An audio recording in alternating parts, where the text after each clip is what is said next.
Handle করে একা দায়িত্ব নিয়ে, এবং প্রত্যেককে মানে এখানে প্রেজেন্টেড প্রত্যেকজন আর্টিস্টের কোনো জায়গায় কেউ হার্ট হয়নি, কোনো জায়গায় কেউ কোনোভাবে হ্যারাস হয়নি, যার যতটুকু প্রাপ্য সম্মান পাওয়ার কথা তার ততটুকু পাওয়া।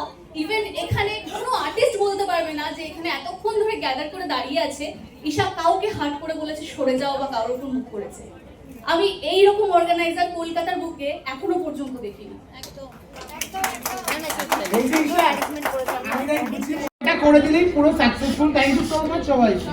Thank you so much ঈশাকে, thank you so much makeup news ইভেন্টকে, thank you so much ক্রোনদাকে এন্ড আমাদের হোল টিমকে, এখানে প্রেজেন্টেড প্রত্যেকজন আর্টিস্টকে আমার তরফ থেকে কোনো রকম ত্রুটি হয়ে গেলে আমাদের প্লিজ ক্ষমা করবেন। আমরা হার্ট করতে চাইনি কাউকে, জাস্ট একটা সবাই রিপ্লাই দিচ্ছে এত ভালো। হ্যাঁ, আর মানে ওইটাতেই বোঝা যায় যখন অত বড় একটা গ্রুপ হ্যান্ডেল করে তখনই বোঝা যায় যে এরকম কেউ যে বলবো যে এখানে একটা গ্রুপ বেরিয়েছে মানে সেরকম তোমরা জানো না, মানে আমি ওকে যেটুকুনি জানি, মানে কেমন বলো তো, ধরো তোমাদের যতক্ষণ না খাওয়াবে ও কিন্তু খাবে না, খাইনি না দিদি। ও এতটাই ভালো।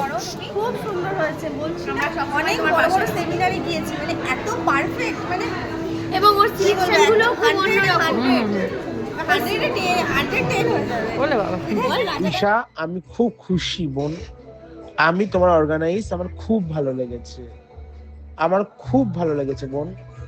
একটা জেনুইন রিভিউ, হাজারো ফেক মানুষের মধ্যে খুব ভালো একটি মেয়ে তুমি ঈশা। ভুল ত্রুটি সমস্তটাই থাকে, তারপরেও তোমাকে নিয়ে আমার কোনো অবজেকশন নেই, খুব ভালো।